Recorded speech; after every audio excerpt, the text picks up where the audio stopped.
And when you're ready. Good afternoon. It's 3 o'clock on January 12th, and I'm calling to order the January meeting of the Village of Sacaponic Zoning Board of Appeals. For our first order of business, please join me in the Pledge of Allegiance. Pledge allegiance to the flag of the United States of America, to the republic for which it stands, one nation, under God, indivisible, with liberty and justice for all.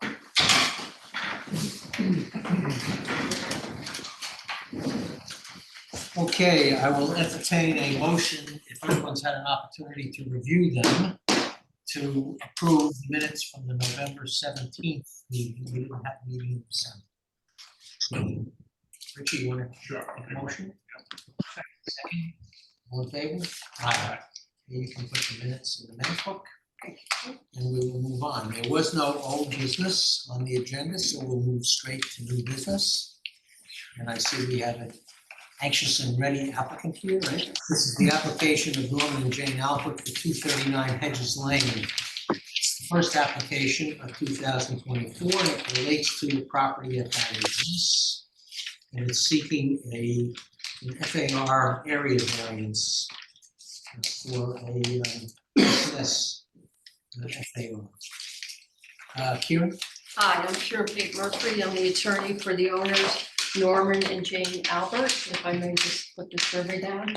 I first wanted to show you the neighborhood. We usually go right to the variances. No, that's fine. And show you that this is, to the north is an ag reserve, and to the east is an ag reserve. And then my client owns the property to the south. And also he has,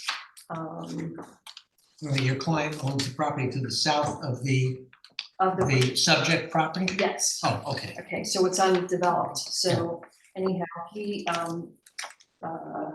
This is that series of flag lots that come down Yes. off Hedges and face east across the Shulman, basically preserve. and also there's a hedge in the front of it. So it's very buffered, and you can't see what we're going to ask for, which I have my photo here, which is, this is the area, it's a second floor existing deck that they want to enclose into an office space. And it's the details. That's at the which? It's at the facade? southern Facade. and it's on, yeah, it's this area right here. Okay. So it's right there. So anyhow, that's the area. So this was built, and the FAR dimensions have so you don't consider. Are they gonna keep the same roof line and just follow it across, or are they gonna Yes. change? Yes, which I have the architect here exactly to Okay.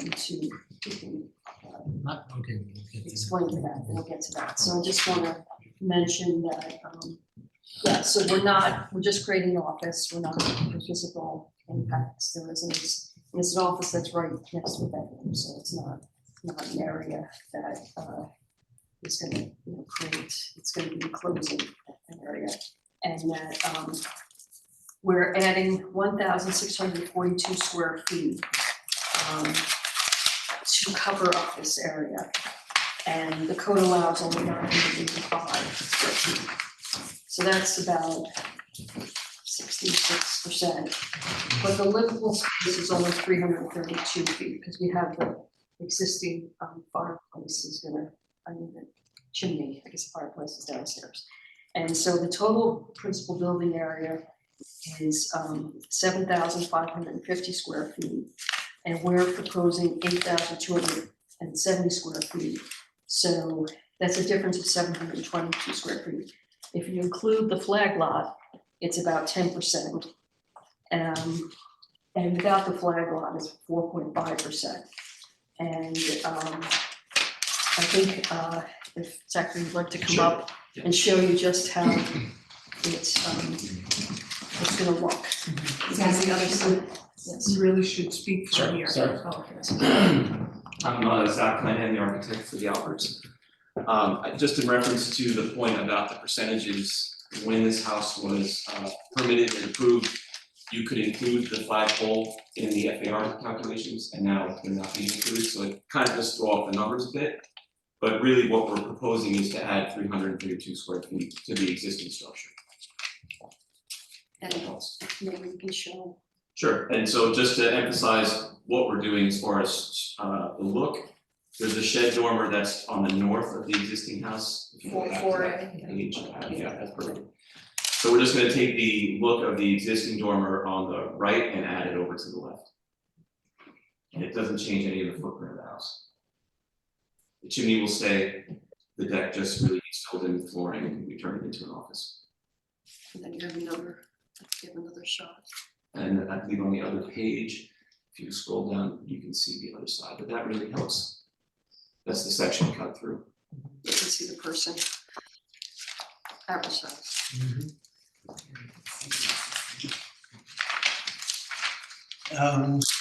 All right, have you anything else to present at this point? Or And, you want to accept questions or? yeah, I'd like to accept One questions. more thing though, I do have the I'm affidavit just of gonna ask posting you. and mailing. Okay. I have that, So you have the let the requisite record show postings, okay. And yes, this is a kind of self-created variance, but we're keeping the same footprint. And, it's minimal. We're not adding in a whole addition. And, it blends into the architecture of the community, which I'm sure the architecture Yeah, will have something to say. Aesthetically, it does blend in Yeah. well with the existing. And, look of the house. the way the house is, the front of it, it's just closing in a kind of a small open area. Anybody have any questions? I came in a few moments late, so there might have been something already discussed, but I think I can tell from the map, like it's. Okay, I have a couple of questions. First, by the 5 standards that we're supposed to review in connection with granting a variance. Adverse effect on the neighborhood, I don't see any. I mean, I think that your comments are about the architectural style and the fill-in. It doesn't seem to have any environmental effect. And you're acknowledging that it is self-created hardship, so we have that. In terms of whether there's any feasible alternative or it's a minimum variance necessary to accomplish the applicant's objective, particularly since it is substantial. I think you had something in the application which seemed to suggest it was a 40%. I don't know if that's a typo or if I'm reading it wrong, but the enclosure, you said a 40% increase. It's actually, maybe it's a 40% increase, but it's a 66% exceedance, right? Is that? That's my same question, Yes. clarity on that. Yeah, I mean, it just wasn't clear the way it's written. But perhaps the 40% is the amount of the increase, but the total, the exceedance of the enclosed square footage of accessory space, and it's characterized as accessory space, will be 66%. But once you enclose it, it's not really accessory space anymore. It's no longer a deck. It's going to be Yes, so that's. part of the principal Yes. residence, which makes it a little bit confusing, right? Yeah, that. It's going to be conditioned space, heated and air It is, conditioned. yeah. Yes. Okay, so then it actually becomes part of the principal residence and not accessory space. So I don't know whether these computations need to be corrected for our review so that we know exactly what we're approving. John, do you think that that's something that we need to be concerned about? Really more the total number that's on the property is the overarching number Okay. that I worry about. So the allocation between accessory and principal. But it is nice to have a clear record of, the principal is this, the accessory is that. Yeah, I mean, I think we probably. On the site plan, it does list the accessory structures and the principal. And how are you characterizing the enclosed office if you get the variance? We're including that in the second floor proposed addition. And so that would be part of the principal, not the accessory, in Correct. terms of the calculation of the square footages. Correct. That's what I was And getting you can at. see it there in that plotted area. Yeah. On the one to the right excludes the flagpole, the one to the left includes the flagpole. And also the turn down letter to make it clear to us, it talks about accessory structure. Uh-huh. So, but it is the main structure. Okay, well, it's being converted Yes, basically from accessory to principal residence. All right, just as a matter of form on the application, the question is, have any previous variance applications been made with respect to the property? You acknowledge that a variance was made pursuant to a decision in 2010 where the placement of the tennis court was granted. However, on that same application, though not material and certainly not relevant here, but for accuracy, there was a denial of a request for pool equipment in a side yard, Yes, in the same apologize. application. I actually did that variance. Yeah, So okay. I just, Well, I it's was just, happy to get, no, it was part of the Tennis court, application though, yes, I'm so it's sorry. just for accuracy, there was a variance application, part of which was granted, part of which was not. I apologize. Okay, going back to my original comment about whether, because of the substantiality of the exceedance and the investigation as to whether a feasible alternative is possible, it is a rather large area that's going to be enclosed. It's 300 and something square feet, right, 17 by 18 feet, Yes. adjacent to a master bedroom even larger than that. Was anything considered with respect to perhaps enclosing a portion of that and not all of it? Or would that, I think, defer to Zachary, but it's a very steep angle there. Are you talking about on top of that roof area? yeah, Or a different when you come out option? from the chimney, if you came out perhaps halfway with like a dormer or something and then retain some open terrace space, patio space. Sure, we could look into that. You have to keep in mind though, it is gonna be used as an office, so there is the Yes. offsets of a desk, Yes. shelves, things like that, so it does start to get pretty tight when you add all those There's elements. gonna be electronic equipment. Okay. Assuming you have any. But we certainly could look into making it a little bit smaller if you like.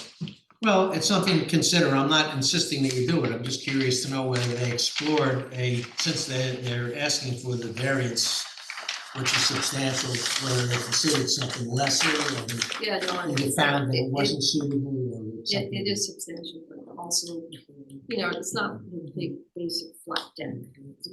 No, I see that. And the And roof you line have comes this, down. you have the fireplace there, so Yeah. you're really constrained. And, I totally agree if it was just a deck, And- flat space. And you do need to go out a certain amount of distance for the fenestration to work with the existing roof line coming up. And the Yeah. other, the way the angle of the roof is. But will there be a dormer effect at the far southern end where it meets up to the next roof? Because we were talking about a consistent roof line, but The Yeah. roof will still, the existing roof does continue across. This is.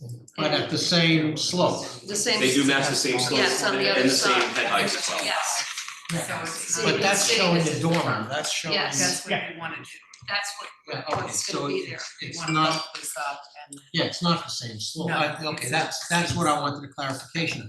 Because if it was the same slope, you would have This is inadequate finished. height. All right, no, the shed dormers It's match the finished. existing, the shed dormer to the right matches the existing pitch to the left. Like, Yeah. it would be to, If it didn't match the dormer on the other It side. does Yeah, match it. but, well, that was what wasn't clear, because you were And- talking about keeping the same roof line. You're talking about the same roof line as the other elevation, Yes. not the same roof line as Yes. this elevation with a continuous slope. That's Which correct. didn't quite make sense, because I was wondering how high that, let's call it parapet was, to see if And you when had. we were doing the elevation studies, we found that if the two eave heights match each other from Yeah. both north and south, and the head heights match, it does make it look better. Yes, So we kind that of was, stuck with that consistently. okay, I understand now, I'm sorry, I was really tense. So that's the reason we're asking for this substantial. Yeah, I got it, I It's understand. not, I think it's a little unusual, Mhm. considering the architecture. Okay, so those were the questions that I had. I only got to see the papers today, so I'm sorry, because I usually try to review them a little further in advance. Okay, I've asked the questions I have. Anybody else have any questions? Anyone in the audience? Yeah, what's the structure, what's inside on the left-hand side, so the north exposure? I think we were just talking about the comparison of those two. It looks, because it's brought in from the first floor roof line, it looks smaller. And I understand what you're saying about the roof line, but I'm getting to the chairman's question of sort of, minimally necessary variance. Well, So it could doesn't you- match. No, the Yeah. side of the dormer there is smaller Is than the small. side of the dormer on the northern So I'm elevation. just saying, what's But in the roof that? line, the angle matches, Mhm. but the size of the dormer is smaller, perhaps. They could probably do something like that if you wanted to make the room smaller. They can match the other side and bring it in a little bit. Just, There's a fireplace on the other side. You mean, it's in the bedroom, there is a fireplace, yeah. On that other side. yeah, there's a matching fireplace on the other We're side. just saying that you're saying that the elevations, the northerly and the southerly elevations would match if you continue that roof line. But visually, looking at that elevation, But there's another section in here ah, that we don't have here. yeah, Right. okay, that's So what, that's that's the what's problem. bulking up Yeah, that's into the problem. what otherwise would be Yeah, the side. otherwise it would be Yeah, exactly got the it. same, but we have that added angle there, Okay, the formal term is. well, it also looks like the dormer on the northerly side extends from higher up the peak than the one on the other side. I don't want to be picky about it. I mean, it's basically stylistically the same, generally the same. It doesn't have to be symmetrical, just clarification. Okay, so anybody in the audience have any comments, either in favor or in opposition to the application? Does anyone? I guess, again, I wasn't here when you guys began discussing it. No, you were pretty much at the beginning. I was, Yeah. so this is an office, right? So that would preclude the fact that like you couldn't use the area above the garage as an office. And I think the house contains 9 bedrooms, does it not? I mean, so Yes. Well, the owner wants to be able to just get up and go to his and walk office. into the Yeah. office. He's older. And there is a really nice view to the south from yeah. that deck, and he wants to capture that in the morning off of his. And he's getting older and not that. No, Not that it's that all, matters. it's all relevant. I'm happy to hear it. I Yeah. just normally I would ask if somebody has a 9-bedroom house with 2 people living in it, why they couldn't convert one of their bedrooms to an office rather than requesting a variance for more square footage. I mean, That's what I, it's That's my question too. but I think this goes back to our favorite piece in Dearden Harbor. well, the reason We that don't need that I specific asked the question is because it is an important component of the Sagaponic Code that Yes. we control floor area size, that we don't clog up and occlude the open fields, which is the core, the essence of the village. And it's very difficult, once you start giving variances to people for more square footage, other people say, well, you gave that there, we're entitled to some here, we want more. We don't want to continue to escalate the amount of square footage that is granted when there isn't really a need for it by the homeowner. And in other cases where people have sought additional enclosed space on large parcels where they have already large homes with a sewing room and a reading room and a library and a den and 7 bedrooms, it's only reasonable to inquire as to whether there's a reasonable alternative that will provide someone with their office without adding the additional square footage that technically exceeds our code requirements and our desired result. We have here, as I mentioned, offsetting and considering the variance, which goes against you, that it's self-created and that it's substantial. On the other hand, because of its design within an already cutout for the porch and its location, it does not appear to be detrimental to the character of the neighborhood or to the environment. So it's there's a balancing act that we try to do, and my general philosophy is to try to allow people to maximize the use of their homes without undue interference, as long as it's not jeopardizing one of the key features of the village. And the two features of the village are, one, the physical environment, but the other one is also the legal integrity of the code, which we have to guard because people push limits. So I don't know if I've said too much, but I think that I've articulated what a lot of us up here think, yes? Yes, I agree. Fair? Okay, so in that context, and having mentioned that, and I did mention whether they considered a smaller expansion, the smaller. It could match the other side. So if they did bump it in a little bit on the other side, it would match. So they could shrink it and it would look good. You're saying cut it laterally? I mean, in other words, Slide that dormer in to match the other side of the door. Like right here. Exactly. Okay. I would, I mean, it's just an idea. Well, I- this is different, there's another, what do you call that, the triangle? I mean, the roof line? the roof line, I mean, there's 3 roof lines on the left there, and there's only 2 on the right.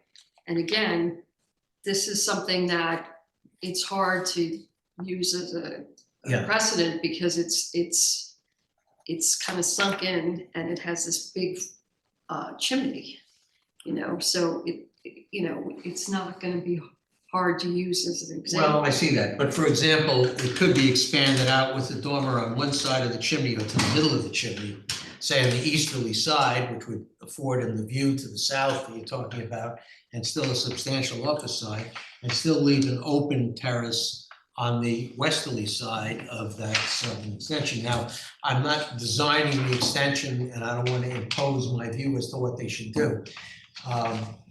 But I do feel some responsibility to at least explore whether there's a feasible alternative. So I think, The step in what Dawn is talking about, that's only going to reduce it 60 square feet, It's 3 Yeah, feet it's by not gonna- 18. Yeah. Well, actually, that was my It's question, still was, over, it's still overage, I mean. you but- end up, and then you also end up with 250 this like square- negligible 225 space on the square outside feet. of it, like. yeah, Right. so I mean- that's why I'm not insisting that it be done. I'm just, Right. as we're discussing it, what I was gonna say was that I don't know whether anyone else here feels that, I guess what I wanted to just yeah, maybe elaborate a little bit on what you're talking about is that this is a style of home that I would consider almost to be, it's built in other places, but it's almost signature Sagaponic, where you have this sweeping roof line and then access to the outside through these sort of is that called a porch, John? The Is second that- floor The deck. second floor deck, It's- is it? Yeah, it's a primary. Okay, so you have this outside expanse, and there's a lot of homes like this in Sagaponic where people have this, opportunity to enjoy the view without a roof overhead, but it hasn't created the bulk of the house that the village code is worried about. And I do say, again, there's a lot of porches just like this, and so if people are looking for more square footage in their house,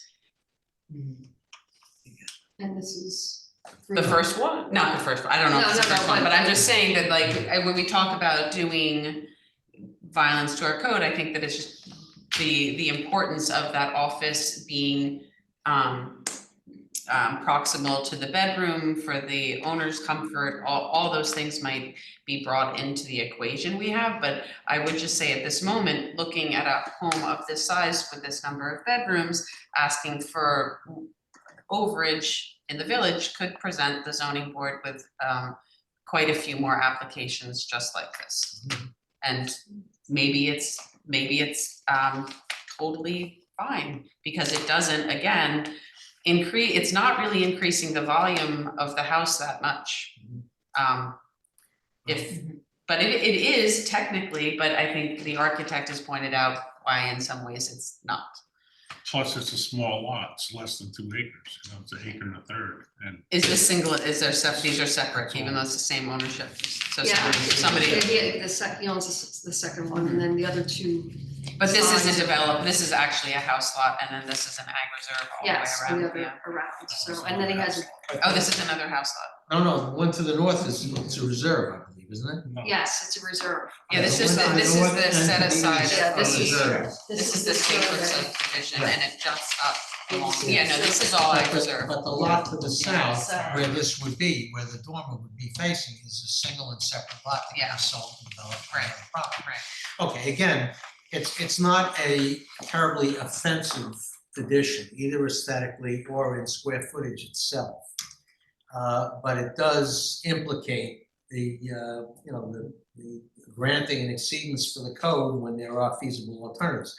I don't want to render a decision and foreclose further consideration on it. I don't want to unduly delay the owner's opportunity to get started on doing some work there. But does anyone else on the board think it might be worth adjourning the hearing to the February meeting to allow the applicant time to consider whether there is a feasible alternative or whether what we're talking about by way of a feasible alternative is really not, so that before we render a decision, they've at least had an opportunity to weigh in on what we've discussed, rather than us closing the hearing and foreclosing that kind of a further discussion. Yes. I think we should. What do you think, Kieran? Are they in a hurry to get started on this? As I know they probably Yes. weren't for the summer, right? They are, yes. And also, again, the character of the neighborhood.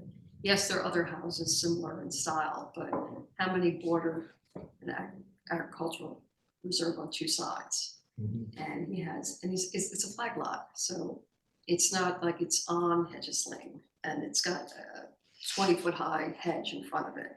So it's not. Yeah, I wasn't pointing out that it was Yeah. going to, I was I mean, talking it's much not more gonna- about our, not the way anybody would see it, it's Less about the like, this is extent. fine. But it's more to do with the idea that we're sort of opening ourselves up to pretty much the same argument coming from every single home that looks like this in Sagaponic, to enclose space that, Or even if there's no porch there, just to say, Yeah. we want more square footage. We've got 9 bedrooms and all these other rooms in the house, but we want to have an office in this particular location.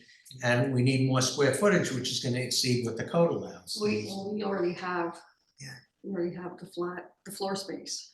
They would be adding on. This is Yeah. already Yeah, there. you're not changing the footprint. You're not Right. changing Yeah. the I footprint, got that's that. what I meant. No, to say. that's in your favor, And sure. there's not much, I mean, I think we did look into it and it's not that much difference, Yeah. maybe 100, If we 50 modify it. feet, yeah. I Right. mean, it's really not because of the angle. And we did look at like doing half and then deck, and it just kind of Doesn't- looked You think unbalanced. it's- So wait, doesn't it seem seems like like a a looks waste. better As when you it can goes all the see way in the across. picture, it's already got kind of a, instead of a railing, it's in the house. If it's like half and Yeah. half in that lower picture, it starts to just feel uncomfortable Yeah. with that. yeah, I see what you're saying, because that roof line comes down and so broad on both sides, Yes, that's already, yeah. yes. So it's already kind of enclosed, So it the just needs that. aesthetic detriment just of needs those two reducing the sides. square footage is- outweighs the technical benefit of reducing the square footage so that we have a lesser exceedance.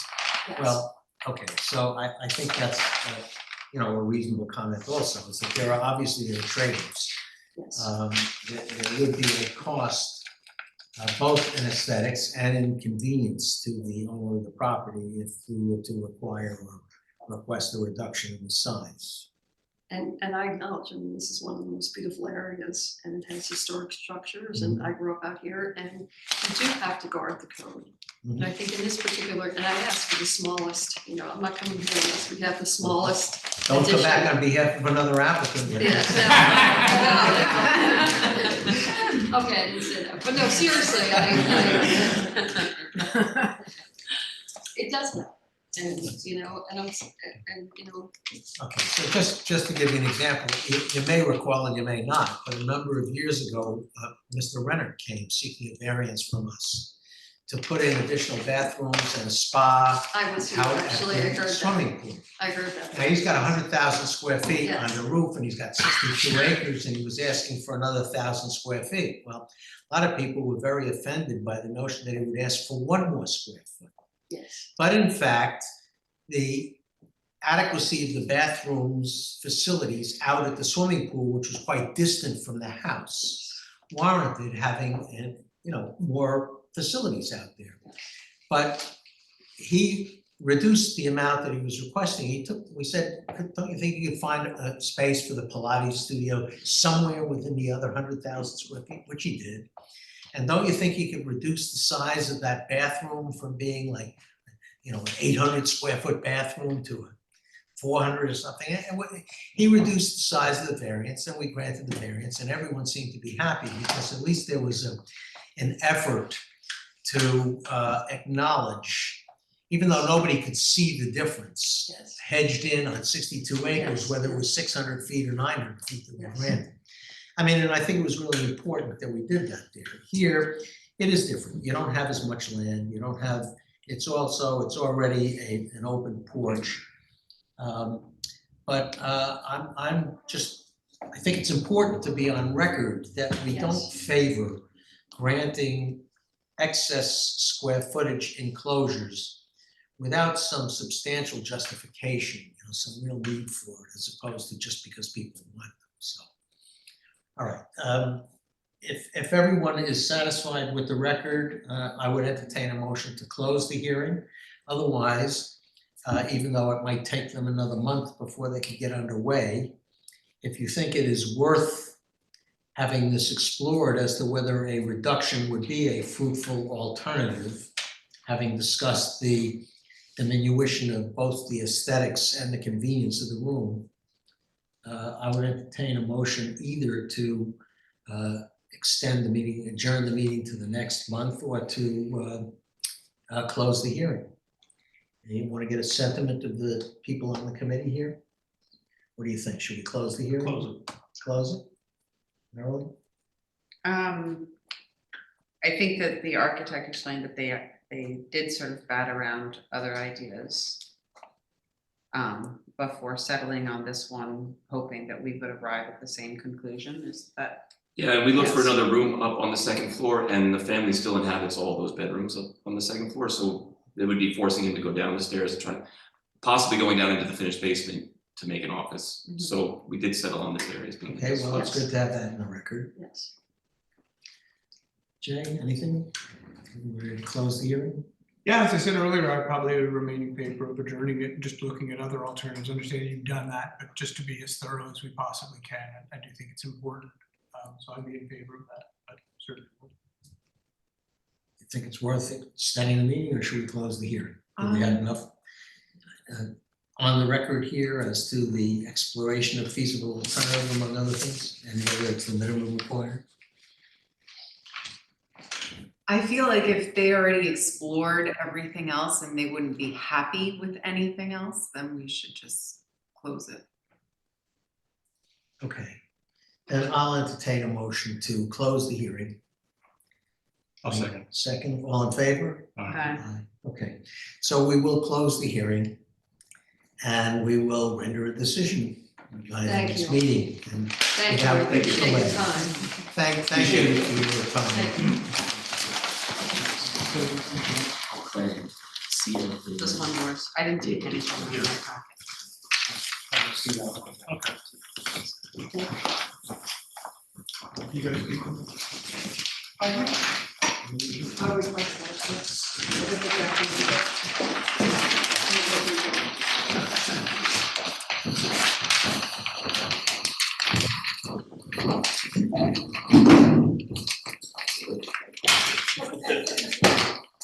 Okay. We'll keep a couple of minutes.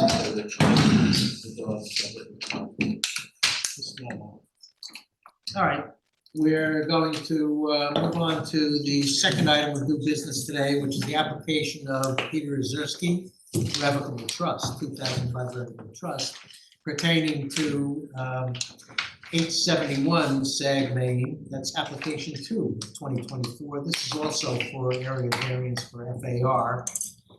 This is a fairly different situation. We have a really quite lovely property, a very historic property right now across from the cemetery, which is a relatively small, historic, beautiful farmhouse with lots of outbuildings. Reminds me a little bit of the Allerdice application, Jimmy Fallon's property, where you have an older historic house which might not serve contemporary personal needs, but a lot of outbuildings which absorb a lot of FAR. So it's an interesting challenge to try to preserve the historic nature of the property while providing a more contemporary living environment. So I think Wayne Bruin is presenting for the trustees that are here, and obviously we'll welcome input from any of them, but Wayne, I guess we'll turn over the floor to you. I am here. Can you all hear me and see me? Out of clear. So good afternoon, board members. Wayne Bruin, O'Shea, Marcinsigan and Bruin on behalf of the applicants, the Peter Ozerski Revocable Trust. I believe in the audience is also our architect, Val Florio. I want to give you, first I'd ask the clerk to acknowledge our affidavits of mailing and posting and make sure we're all in order there. Yes, we do have the And then, mailing and posting with the receipt. great. And second, I would just like to give you a brief outline of what the project is, and then ask Mr. Florio to present the plan so we all have a good understanding. As the chairman indicated, it is a unique piece of property, and we have attempted to come up with some alternatives to minimize the magnitude of the variances. But essentially, as was indicated, this is a historic property. The existing floor area, total floor area of the property exceeds the maximum allowed due to pre-existing farm buildings, outbuildings, accessory buildings.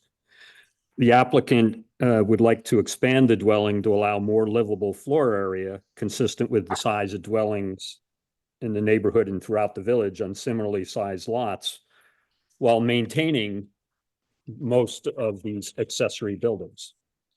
The board, as was already indicated, has encountered similar conditions before and have actually granted relief, recognizing that the existing accessory buildings, although their floor area caused the variance with the code, but the maintenance of those structures do not result in detrimental impacts to the character of the neighborhood. The subject premises is located on the southeasterly side of Sagaponack Main Street, approximately 133 feet northeast of Trees Lane in the R120 zone. The property is a little over 2.02 acres, 88,077 square feet. It's generally rectangular in shape with a slight jog in the center. We have about 165 feet of street frontage and 293 feet in depth. This property was created by the zoning board of the town of Southampton in 1972. And it wasn't because of lot width or lot area, but it was because of existing buildings and the setbacks that they were separating from the previous farm buildings. In particular, this was separated from the property to the northeast. At that time, it was zoned R60. The property was rezoned by the town in 1984 to R120. And then, of course, when the village was created, the zoning remained R120. It is a single and separate lot, therefore entitled to the 4/10 relief. So some of our proposed activities are eligible for administrative relief. As you'll see on the survey and described on the certificates of occupancy, the property is improved with a 2,747 square foot, 2.5 story single family dwelling with 2 porches, a swimming pool, a 144 square foot pool shed, a 2,987 square foot garage barn, an 853 square foot building used, according to the CO, as housing for agricultural labor, and a 3,245 square foot barn used for indoor recreation. And then lastly, another 881 square foot barn. Premises, as the chairman indicated, is in the historic district. The dwelling and quote unquote, the barn to the east, which we believe is the larger barn, were noted to be contributing structures. Just for the record, the rear barn, however, was renovated pursuant to permits in 1990, where the entire roof, I believe, was reconstructed, and there were skylights installed and so on. And the building, as I indicated, is used as primarily as a recreation building. The maximum floor area for the property, the permitted floor area for the dwelling is 7,263 square feet. The accessory building maximum is 1,089 square feet, for a total floor area allowed on the property of 8,352 square feet. We have a dwelling that exists that's 2,747 square feet, which is less than the maximum of 7,000. However, our accessory buildings are 8,110, currently 7,021 square feet over the maximum allowed. And our total floor area is 11,147 square feet, some 3,000 square feet, approximately over exceeding the current requirements. And I'll let Mr. Florio describe what we're proposing, but what we're proposing is an addition that is to be consistent with the historic aspects of the house to the rear of the dwelling, maintaining the facade and the general look of the property from the street. And that addition into the rear, and that addition would increase the floor area of the dwelling to 6,989 square feet, still some 300 plus square feet less than the maximum. To offset that, we have proposed a reduction of 3,220 square feet in the accessory buildings. However, that still would exceed the accessory building requirement. That would leave us with 4,890 and a total of 12,576 square feet. So, but for the accessory buildings, now we've considered a number of things. One aspect could be that we basically remove pretty much all the accessory buildings and start over.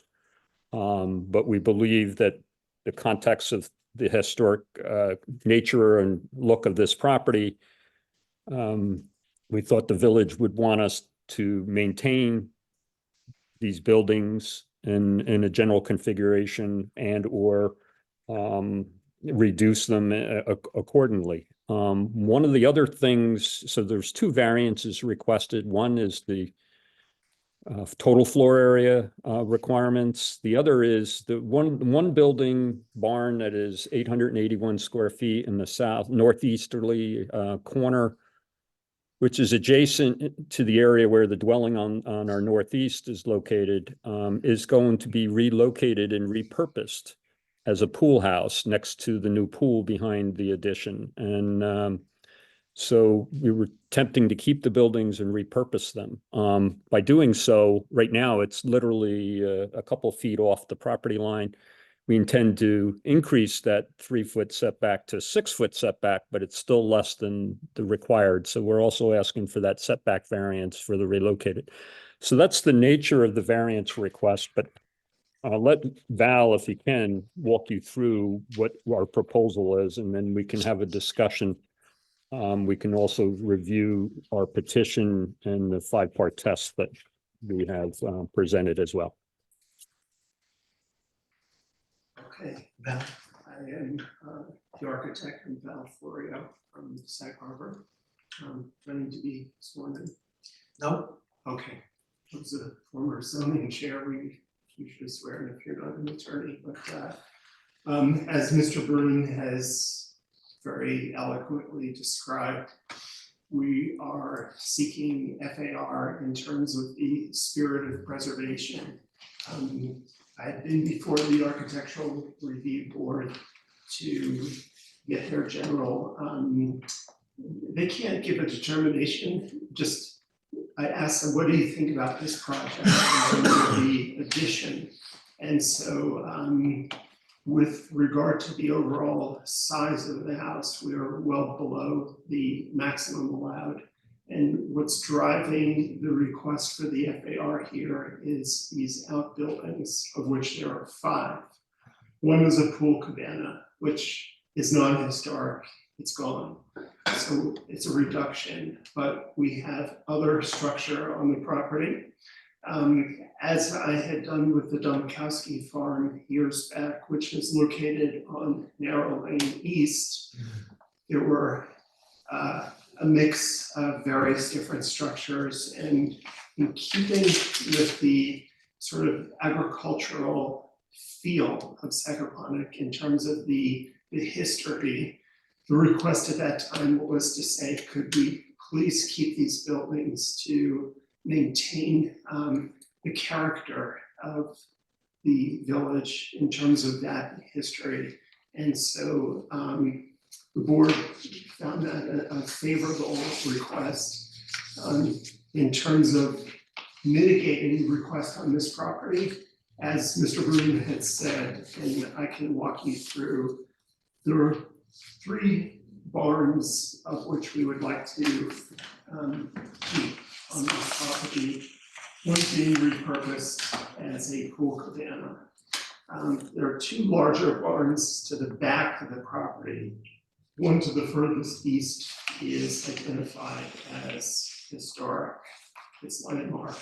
However, changes to that building are such that it may not have lost its historic significance from the interior, to a certain degree, but the roof, everything about that, is a little bit more contemporary, but we want to keep the mass of that to say, look, this is a agricultural compound to the point where it's identified on the CFO as having an agricultural housing, which had been used illegally for years as a rental structure, which is not supposed to be. We have planned to render that useless. Val, are we talking about the southerlymost building there where you propose to reduce a portion of the size in the front?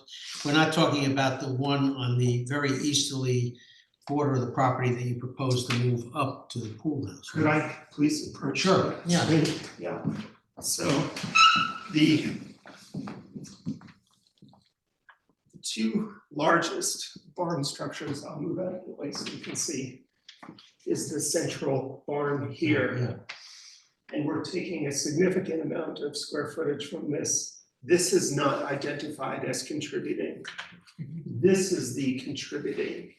Okay, that's. We're also taking out some square footage from here. And the purpose being that there's a portion of this which has been, during the renovation which occurred, it turned into a squash ball court. So if you walk in this building, you don't find anything in terms of agricultural feel. It's literally like a recreation building. So to mitigate the request in terms of this excessive GFA, FAR, we're proposing to reduce this, yet leave a portion of that to remain as a garage structure. And this one, the deciding line here was how far back can we reduce this structure, still have it maintain the look and character of a barn building. And the fact of the matter is, it's hundreds of feet back from the road where it really can't be appreciated by the public. But coming from a point of historic preservation with regard to this addition, making sure that this reads as the historic house dating back to 1900. It's on the record as approximately 1910. And the addition was set back in such a manner to really minimize the look that this building has been added onto. I know this is not the architectural review board, but I've done it in such a manner that the addition is respecting the interior guidelines, that it has a break between the two, so you don't confuse the existing and the proposed. However, the vernacular, the architecture of this addition really matches the house. It looks like folks in the 1900s said, hey, we need some more bedrooms. this is what we're doing. In terms of the use which is required by my client, they do have 5 grown children. They are year-round residents. This is not a summer house, and it will be used by every one of those 5 children, all heading into their 30s, all with potential life partners. And so this is a family compound. One thing I might note is the existing farmhouse is about 43 inches above grade. And the reason being is the groundwater elevation is 4 feet down. So when this house was constructed, it was lifted high out. And this somehow may preclude the potential for a basement. Had we needed more, bedrooms, we can put them downstairs. It's conceivable that we could do that, but it's a costly thing to do, to build right at the water table. So I've got a 3-bedroom addition, and I've done it in the most sensible approach possible. But at the same time, Mr. Chairman, I've done what we can according to the 5-part test. Has the applicant demonstrated potential to mitigate the amount of their requests? And we've preempted that to a degree by taking thousands of square feet off of these, but with no harm to any of the buildings. It's interesting because this center section is a rather quirky barn, which had been added on to over the course of decades. I've gone back to the town has the GIS, and I can look back at structures as this property has evolved. The portion they propose to remove is totally empty. It looks almost like it was a garage there. Yes, and to that end, the word garage is exactly why I thought, okay, let's utilize that as a garage. If it may help, and I'll keep this brief, I have a model of the proposed, and if I could use that just for quick discussion, it's a 2-minute model, and it may be of help. That's the existing house, and as you'll see, the components as we move through this path, we'll turn this on, is that the look and feel of the historic farmhouse and the addition is very much in keeping. This is a relocated pool cabana, which was previously located further back here. That's the garage structure, which is a great reduction of the center barn. This is the historic barn, which, as I said, has been worked on, and that's the agricultural housing structure. So the intent with this, it's a compound and it's got an eclectic mix of buildings, but we want to keep that rather than say, okay, we remove this structure, take this one out, and take those out as of right. The point is we're asking to see if we can keep them. And I believe that that's really the distinction with this application. We're not looking to make a big house, we're below the code. It's more preservation of these accessory buildings. And again, in looking at this from the road, I've tried to do this in the most sensitive approach. The addition is subservient to the house. It's got a break in the middle, which Secretary of Interior asks for. And it's utilization of the outstructures, the outbuildings, so that they can be maintained and repurposed on the property. And so the long and short is, we're asking your board if the addition, the 3-bedroom addition can occur in consistent like and kind to the house. And from the road, I don't show any plantings here. A lot of architects will show trees and bushes to disguise what's happening behind. The fact of the matter is that there will be a degree of some sort of shrubbery, and this is your view from Sag Main Street. All of this new construction is behind the existing house. So, in summary, that's my presentation, and if the board has questions, be happy to answer. Talking about the 3-bedroom extension, it looks like it actually contains there's a guest living room in that extension and a sitting room. Am I looking at this correctly? That's correct. I mean, it looks like a rather large structure for 3 bedrooms, so it's actually how many square feet are in that addition to the main dwelling, in that add-on piece? It's approximately 3,000 plus square feet. I don't have the figure in front of me, but the net total, the aggregate square footage for FAR in the house is 7,200, and we are below that. The link between the two buildings contributes to a portion of it, but it's just at 6,900 square feet total. And again, it wasn't the effort. We don't need to get to the 7,200, although it would have been nice to go there.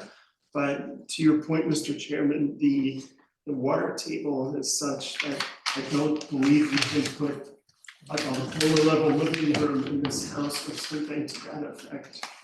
No, I'm not suggesting that you go down underground. I was just wondering whether the extension, which is quite handsome and consistent with the existing structure. It reminds me in a bit the way it's set back there. There was a house on, there's a 4-square on Hedges, just east of where the temporary post office is, where they added behind it too, so that your street frontage still looks largely historic. And the addition in the back, which is now part of the main house, is almost like an additional farm structure. It's part of the complex. So I like the aesthetics. I just was wondering whether all of that size was necessary in that extension.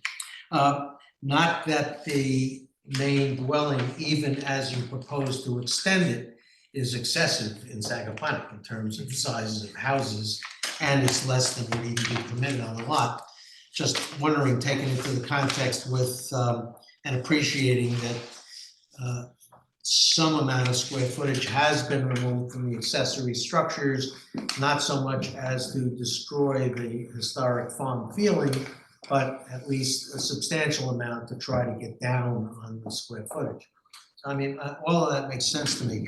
I think the moving of this building that is right hard to the easterly property line and adjacent to the Milliken house on that lot makes great sense, moving that farther forward. Question, it's still pretty close to that easterly property line, though no longer immediately adjacent to the adjacent property home.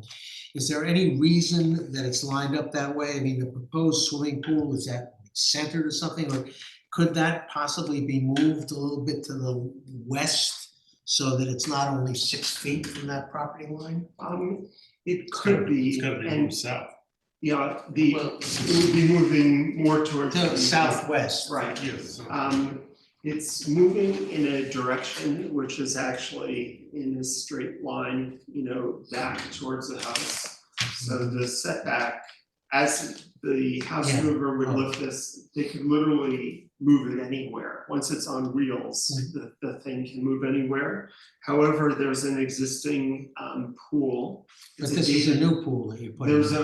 We're reducing there's a large pool with the pool cabana, as I mentioned, which we're removing the pool cabana, but the adjacent to that lot line is a large growth, there's vegetation between, and although we can't say that we could use that as a mitigating factor because anyone can cut trees down, the fact of the matter is that those are there to stay. And it creates a natural buffer between this structure and the lot line. So the question is, could we move it over? Well, what I was asking is that whole complex of the new proposed pool, patio, and new pool house, if it were moved a little to the southwest and actually lined up behind the new proposed addition. It would take it further away from that property line without doing violence to the concept, although it moves a little closer to the driveway. Just was wondering whether there was any magic to that alignment. No, to answer your We can look into that. Where's the tennis court going? we don't have. Yeah, it's gotta be inside the barn. That's There's no indoor, tennis, there's not a indoor. tennis. No, there's nothing. There's a squash ball court. As a former ARB member, I know in my own village in Sag Harbor, you have to be careful with alterations of structures, because if they get renovated to the extent where it's a severe change, the structure loses its historic designation. And I don't want to sort of insinuate that happened to the barn in the back, but to a certain degree it has. However, it's just the volumes of these structures. As I said, the Domkowski farm, we had like 7 structures on the property, and that adds to the feel. So again, the spirit of this is preservation. We're not looking to make McMansion. So with the barn that has the squash court that you're reducing in size? That one, yeah, that one doesn't show up in these drawings though, or am I just missing it? Yeah, no, It's there. why not? No, on the, like where you're, on this one, in this one, like where you see the, like, Yeah, right. I have plans of that Yeah. building. I was just curious what the historic review board said about, like, the model you showed there. Yes. Oh, like, right now it has those big beautiful doors, again, like, no value judge, but in this, the model we saw was significantly different. And that's why I was wondering, there wasn't a drawing in here. So, so to explain to the board, the model which I had shown as the proposed, which included that reduction has taken place. Yeah, And again, that is all subject to review by the architectural review board. like what kind of Is facade? there any information that you have?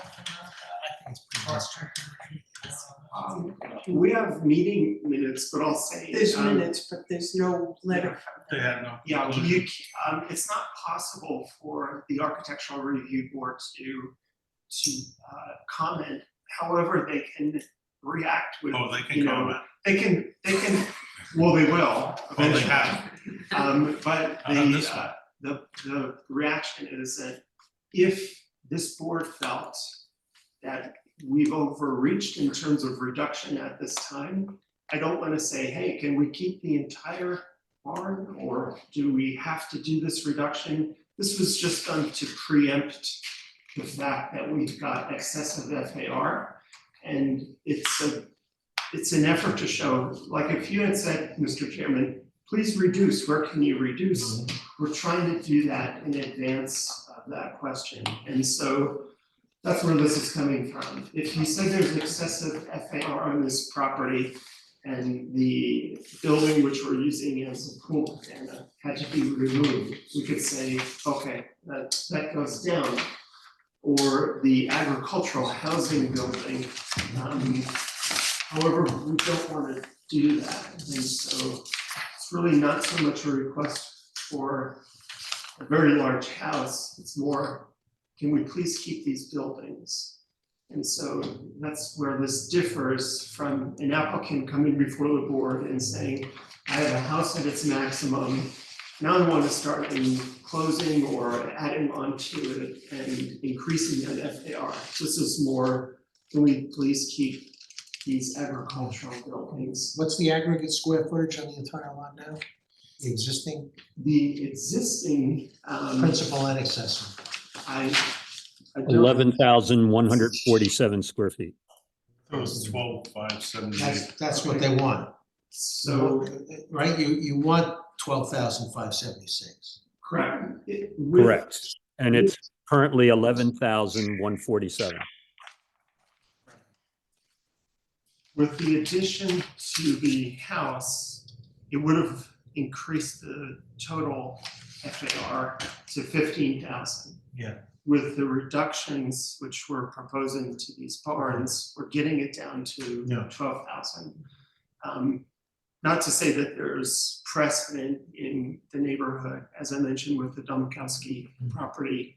I believe their request was just below 12,000 square feet, but each case is unique, as you know, and I think that the uniqueness of this property is such that these buildings, which are in the far rear yard of the property, are something where if we made a reduction to a big barn, which we call the historic, I don't even know if anyone's going to pick up on that.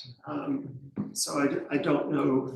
I don't want to say that you should ask my client, but could we keep that? That's something that the ARB board might say, hey, we want that building to stay as is. So, but by rights, the middle barn, which is non-historic, there's some give and take with that. So, All right, so this is in a historic district, and the Domkowski residence is not. it's not. That's Just right. confirm Yeah. that. And in looking at the survey of the village, as the historian listed each house, they only identified the farmhouse and the barn in the back as being described. Although I would beg to differ that all of them contribute, and that's the intent here, is every building, even if it's not on the historic record, every house contributes to this village, and they all, comprise the look and feel. So we have in the past granted additional square footage in the aggregate in order to preserve historic structures, often moving them to a location where they are visible to the public, and then allowing a larger residential structure for the actual housing and the occupants. I mean, that's peppered throughout the village where we've done that to try and preserve them. Here you've made a strong effort to reduce the overall impact. So there is an absolute increase in square footage on the property of about 1,400 square feet. But the principal dwelling still doesn't reach the maximum that would be permitted there, and most of the exceedance, all of the exceedance there is attributable to an already substantially reduced historic farm structures, basically, is what he's saying. Another question occurred to me. Now I'm forgetting what it was, but there was something about the property. Okay, so I mentioned the thing about the pool. It was just a question as to why it was aligned the way it was. Since it's a new pool, patio, and a relocated structure, why it was kept so close to that property line and not jogged slightly over to the southwest. I mean, I don't know how critical that is. What you're looking for there is just a variance on that northerly property line. And the square footage we've already talked about. Why am I thinking that there's something that I have in mind that I forgot about? Well, if anybody else has comments, well, I'll think about that.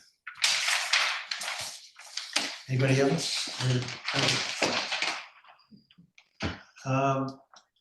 Now, the Architectural Historic Review Board was an informal appearance. It wasn't for the whole board, it was only individuals. No, It was the whole entire board. board was present. Do you go back to them after we Yes. render a decision, right? That's right. And is there any risk that if we were to grant the variance with the reductions, that they would, as you suggested, say, no, we want you to keep the entire barn?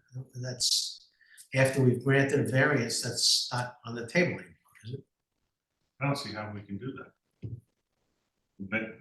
Get a variance and then the architectural review board. Well, they can't What's that? override the variance, but the point was, Val indicated that well, at least hypothetically, that they could say, well, we want the whole barn to stay there.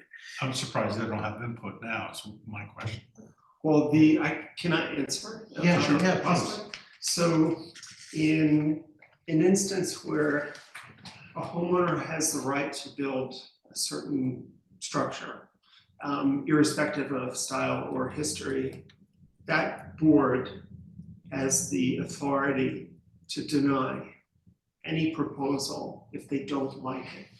So if by chance, even with rights to build on this property, any property, that board can say no. Would you then have to come back to the ZBA and say that the ARB says that we can't take down any portion of that barn?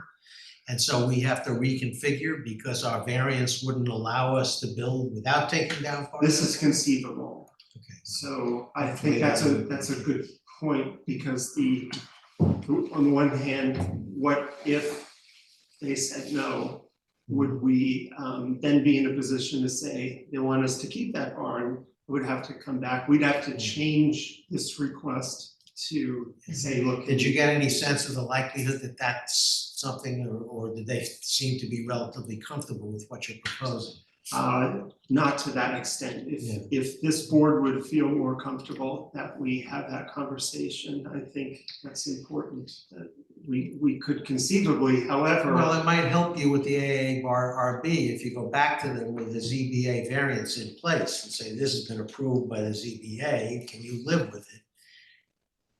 Richie's shaking his head, no. You're thinking that we should defer our decision as to the variance until we have the input from the AARB. Is that? They got a lot to say though. Chris, any input on that? Yeah, I could definitely see the efficacy of that, because they are very, they have a lot of input on these types of applications. So we're not even looking at the interior of that rear barn, so we don't really know too much about it. And I know they're gonna have, they're gonna be asking the questions about it to see whether it's something that has to be left untouched or whether it can be modified in this way. And it might save the applicant time anyway, because I fear that, as you just mentioned, Elliot, that we could obviously grant the variance and then they'll have to go to the ARB and they may have modifications and they'll have to come back. So it sounds like the most efficacious thing to do, not to waste the time from this presentation, which I think has been pretty good and thorough and informed us, is for us to continue the hearing, to provide them adequate time to confer again with the ARB and get a determination, and then come back to us so that we can continue the hearing and then render a decision after we know what that position is. Does that make sense? Mr. Chairman, I believe that that is entirely reasonable, and the only thing I would ask is if someone could perhaps, I don't know if Rhodey or Pat or John could give us some idea of when we might be able to meet with the ARB, so that we can give you a timing for our schedule. We could try to get you on for the January 22nd meeting, 12 o'clock as a discussion item. Okay, All right, it'll be at the end and of, if that occurs, but you'll be there. yeah, and if that occurs, then we could possibly be back and have that information for your next meeting then. That's correct. That'd be great. And the next meeting will be the 9th of February. All right, at the moment, we have no new applications for that meeting. But, I have one more question. yeah, sure. Maybe John or the mayor was sitting in on those meetings. They have any input on what they had to say? Nothing. I was not available for that. Good answer. I'd have to review the minutes, which I Okay. could send you the minutes from that time, no. Well, I'd like to see them. Yeah. We do, there are, Pat prepared meeting minutes from that session. And I did not try to elicit from the board a reaction. I just wanted a general sense. Mhm. Do you find this pleasing? If so, do you feel that it can bring this to the zoning board? And having said that, I don't know the legal protocol that an ARB applicant can actually receive some sort of definitive, something in writing from that board, which is why it had to be a discussion only and very vague, because you don't want one board influencing the other. However, if you feel that we can get some feedback from them to help you with your. We've kind of done this with the SAG store. And the notion here is to try to do what's best for the resident, the owner of the home, consistent with preserving the objectives of the village, its historic nature. And the boards, we're not adversaries. I think we want to work together and make sure that we have a satisfactory result. So I think the best thing to do is, this has been a lovely presentation on a beautiful property. I think it's nice to preserve as much of its historic character as possible while still affording an opportunity to have a modern home. So I think the best thing for us to do at this point is to adjourn this hearing until the February, did you say 11th? What was the date? The 9th. The February 9th hearing. And if you need more time, because the AHRB hasn't been forthcoming, then we'll further adjourn it to the next meeting. But hopefully we can get through this by the February meeting. So I'll entertain, unless there's any more comment today, I don't want to cut anybody off. No, then I'll entertain a motion. Agreeable. Sorry? Wayne, did you say something? That's agreeable. Yes. Great. Then I'll entertain a motion to adjourn this hearing to the February 9th meeting of the zoning board. And any new materials, I'd like to see the minutes from the previous AHRB.